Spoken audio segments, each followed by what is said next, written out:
what I'm about to ask you, you're not going to say is the beauty of what we do, because I know you're sick of the question. Does Jon Jones not want to fight, or does Jon Jones just not want to fight Tom Aspinall?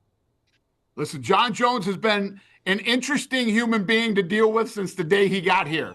But I will say this about him. You would never hear me out, talking about he's the GOAT and he's the this and he's the that if Jon Jones didn't want to fight people. Jon Jones has never, ever said, I'm afraid to fight this guy, or I don't like this fight for me, or any of that stuff. One time, his coach at the time, back in the day, I don't know if he's still with them or whatever, I think it's the only fight we've ever canceled, had to cancel a show because of, but he wouldn't fight Chael Sonnen because his coach thought it was a bad idea to take that fight on late notice, but it had nothing to do with Jon Jones. Jon Jones has never turned down an opponent here or been afraid to fight anybody. So if, for instance, he doesn't fight this guy, who would you like to see him fight? Or are you going to wait until he fights this guy?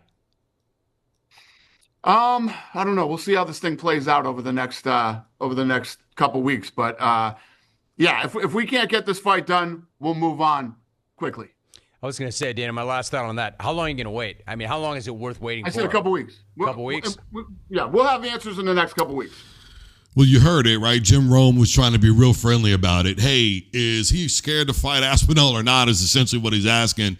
And then, of course, you heard the response from Dana White, which a couple weeks my rear end. Everybody knows that if Jon Jones calls Dana White 6 months from now, he's getting a fight. And potentially as the heavyweight champion, which is a problem. He'd already held the division up for how long this last time before he finally took a fight?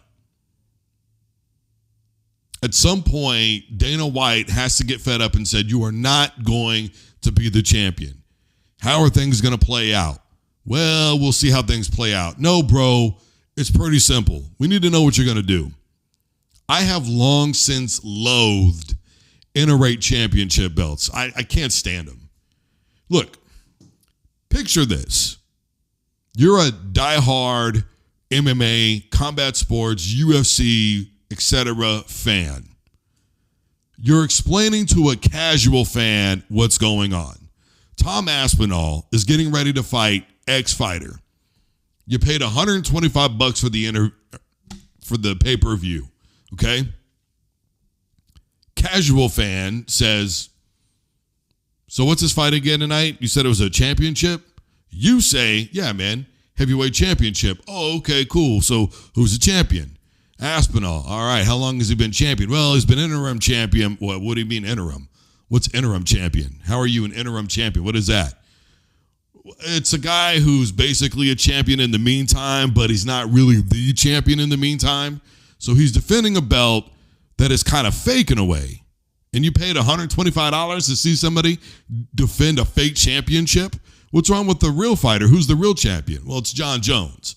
What's he doing? Has he got like issues or something? Is he not healthy? What's going on? No, he said he doesn't want to fight. He said he doesn't have the itch to fight right now. That's it. That's why he's not defending. So this guy gets to be a champion in the meantime, but he's not the champion. So how do you do that? Well, you have to unify the belts. By unifying the belts, you mean, well, they have to fight each other. So until the real champion fights the fake champion is the champion, while the real champion is the champion who's not fighting and defending his championship belt. Make that make sense to anybody.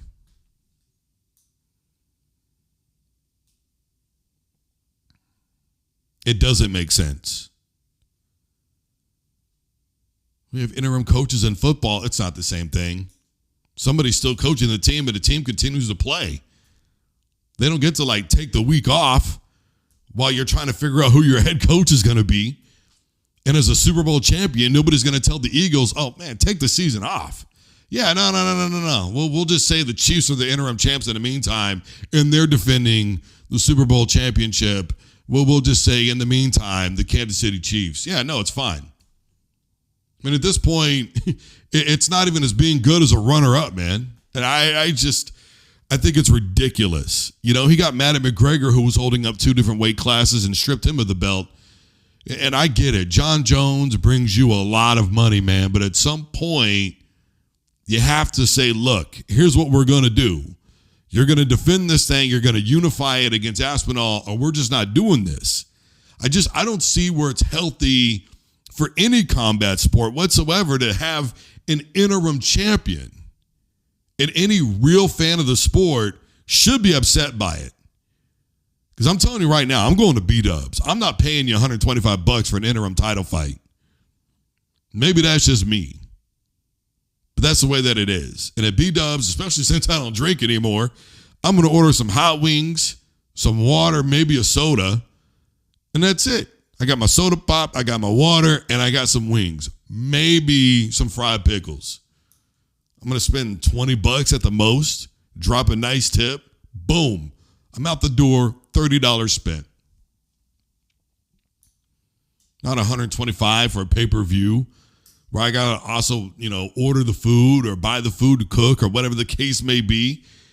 Then have all these people. Forget all that. I'm not jumping through hoops for an interim champion. Any real fan should be upset about it. And Tom Aspinall has been very humble, but to me, he should be the most outspoken guy. Should be the most outspoken. And maybe Jon Jones isn't afraid to fight him, but I'll tell you this much.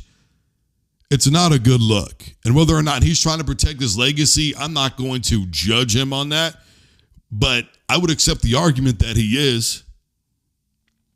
He's always talking about how many of my own records can I break. You can look at this and go, he's a man trying to protect his own legacy. And it would be a fair assessment. Well, if Aspinall loses, what legacies to protect? I'm going to tell you this. If Aspinall loses, and now we've got a new interim champion, how does that look good on the sport? Now you really get to say we had a fake champion. This needs to be cleaned up. That's all I'm saying. It's got to be cleaned up. It's got to be taken care of. And Dana White needs to say yay or nay to the public. And he needs to say yay or nay to Jon. I'm just saying. It's a fair thing to do. All right. Pacers. Look, I'm not going to say anything that you already haven't read or said yourself in the comments section. It was a good old-fashioned thrashing. That's exactly what that was. And in the third quarter, Oklahoma City had a sliver. They had a window of really about 5 or 6 minutes where they could have made their run. They could have made their comeback, but they were sloppy. And that was who they were all night long. The beginning of that third quarter was indicative of who Oklahoma City was all night. Even when Indiana wasn't playing good, they were ahead by so much that it didn't matter how bad Oklahoma City was. And Indiana came out flat. They came out flat like, we got this in the bag. This ain't no worry. We're good. We got this. Which is not a good look, if I'm being honest with you. I don't know what to anticipate for Game 7, but I know this much. I was surprised that they held on to that lead. Seems how nobody can do that anymore in the NBA.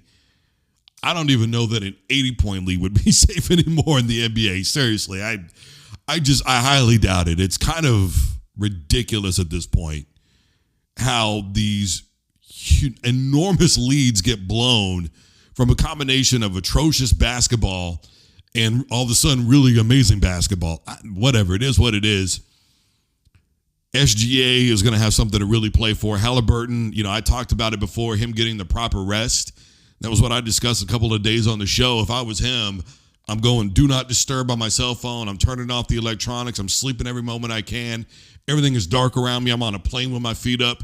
I'm on the couch with my feet up. I'm talking to a doctor with my feet up, because we're doing Zoom calls, man.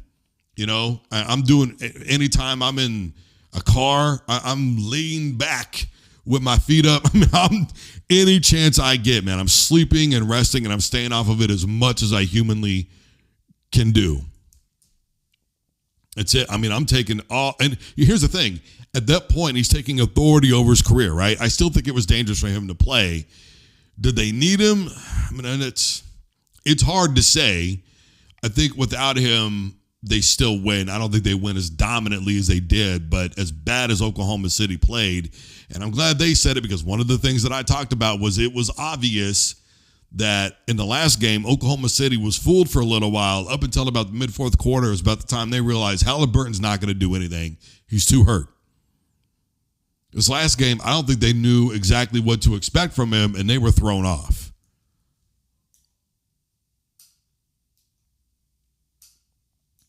To me, that's the bottom line of that game. And they played horrific basketball. I mean, just horrific basketball. Indiana played good. Do not get me wrong. But Oklahoma City should be ashamed of the way that they played that game. That's all there is to it. Obviously, Game 7 coming up in a few days. Haliburton's going to have a few more days to rest. If I'm him, I'm getting down to Oklahoma City before everybody else. I'm taking a charter down there. I'm getting in a hotel room, and I am feet up. Sleeping, chilling, watching game film. I'm just hanging out, man. And all the food that I'm ordering, I'm in there under an assumed name. Nobody knows who I am. I'm ordering food. I am not going anywhere. If I do, feed up, Broham. I'm just saying. All right, everybody. I am Drew Duncan. Facebook, Twitter, and Instagram is all at Drew Duncan Radio. I'm wherever you're listening to podcasts. Take a device and play the Drew Duncan Sports Show. I am on YouTube. VRL Drew Duncan. That means the real Drew Duncan. Same thing with TikTok. Everybody stay safe, take care of yourselves, and have a wonderful rest of your night and or day.